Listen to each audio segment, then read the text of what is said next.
अस्सलाम वालेकुम स्टूडेंट्स। आज मैं आपको चैप्टर नंबर 7 का लेक्चर नंबर 3 देने जा रही हूँ, जो कि हमारे पास है पोटेंशियल एनर्जी। हम एनर्जी के मुख्तलिफ इक़साम के बारे में पढ़ रहे थे। काइनेटिक एनर्जी हम पढ़ चुके, किसी जिस्म में हरकत की वजह से मौजूद एनर्जी को काइनेटिक एनर्जी कहा जाता है।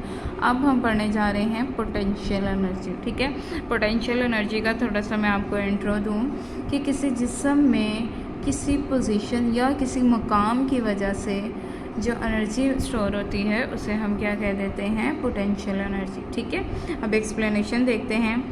एक पत्थर ज़मीन पर पड़ा हुआ है तो इसमें काम करने की सलाहियत 0 होगी। ठीक है, लेट सपोज़ अगर एक स्टोन जो है वो यहाँ ग्राउंड पर पड़ा हुआ है तो यहाँ पर इसके वर्क करने की सलाहियत जो है वो क्या होगी, 0 होगी। ठीक है, ये कोई काम करने के काबिल नहीं है। अगर इसे उठाकर बुलंदी पर ले जाया जाए तो इस पर ग्रेविटेशनल फोर्स के बराबर फोर्स लगाना पड़ती है। ग्रेविटेशनल फोर्स, सबसे पहले आपको इसका पता होना चाहिए। ग्रेविटेशनल फोर्स एक ऐसी फोर्स होती है जिसे आप उर्दू में कशिश शकल भी बोलते हैं।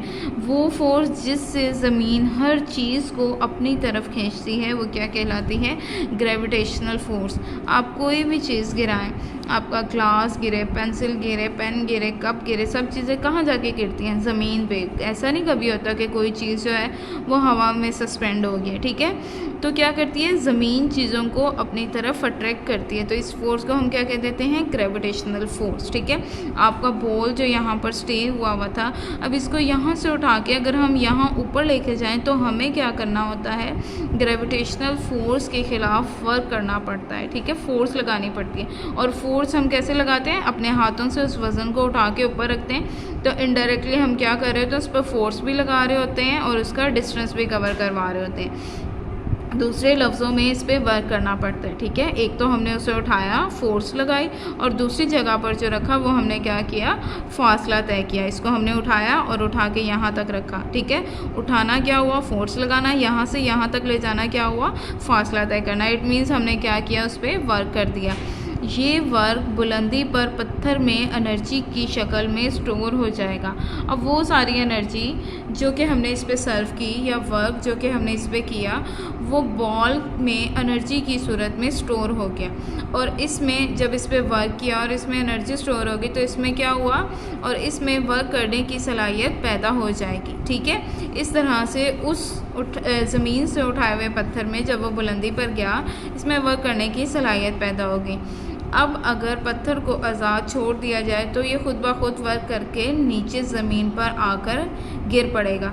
यहाँ ले जाके मैं पत्थर को अगर छोड़ दूँ, ये पत्थर यहाँ से आता आता दोबारा यहाँ पर आकर रुक जाएगा। बुलंदी पर पत्थर में मौजूद एनर्जी पोटेंशियल एनर्जी है। ठीक है, जब ये ऊपर था तो इस पे क्या थी, पोटेंशियल एनर्जी स्टोर हो गई और उसी एनर्जी को इस्तेमाल करते हुए ये वापस नीचे आ जाता है। अब इससे क्या साबित हुआ, किसी जिस्म में पोजीशन की वजह से मौजूद एनर्जी पोटेंशियल एनर्जी कहलाती है। ठीक है, पोटेंशियल एनर्जी आपकी क्लियर हो गई जी। तो student we are going to discuss about the potential energy.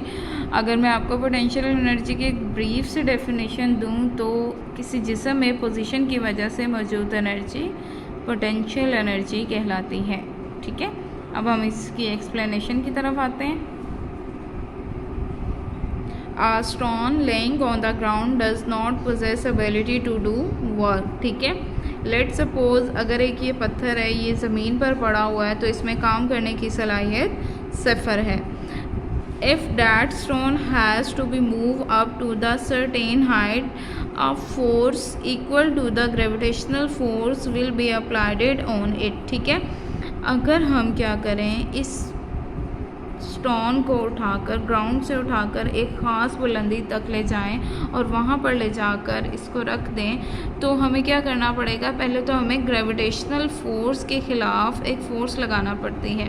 Gravitational force मैंने पहले डिफ़ाइन कर दिया, आप उसमें देख लें उर्दू मीडियम वाले लेक्चर में। In other words the work has to be done on it. दूसरे अल्फाज में क्या है, हमें इसके ऊपर वर्क करना पड़ता है। मतलब यहाँ से उठाना, उठाते हुए हम क्या करते हैं, इस पर फोर्स लगाते हैं और फिर यहाँ से यहाँ तक ले जाते हुए इस पर कुछ ना कुछ हमें डिस्टेंस तय करवाना पड़ता है।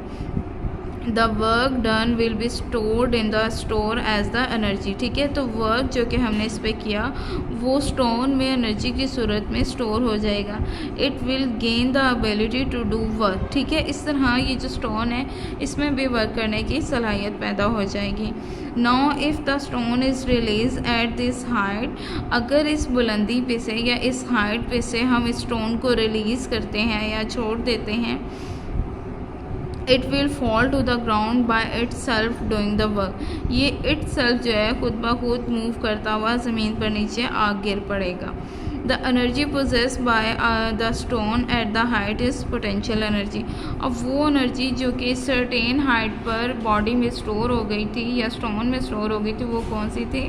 Potential energy. अब पोटेंशियल एनर्जी की definition, energy possess by a body due to its motion, due to its position. किसी भी जिस्म में उसकी पोजीशन की वजह से जो एनर्जी स्टोर होती है उसे हम क्या कह देते हैं? Kinetic energy.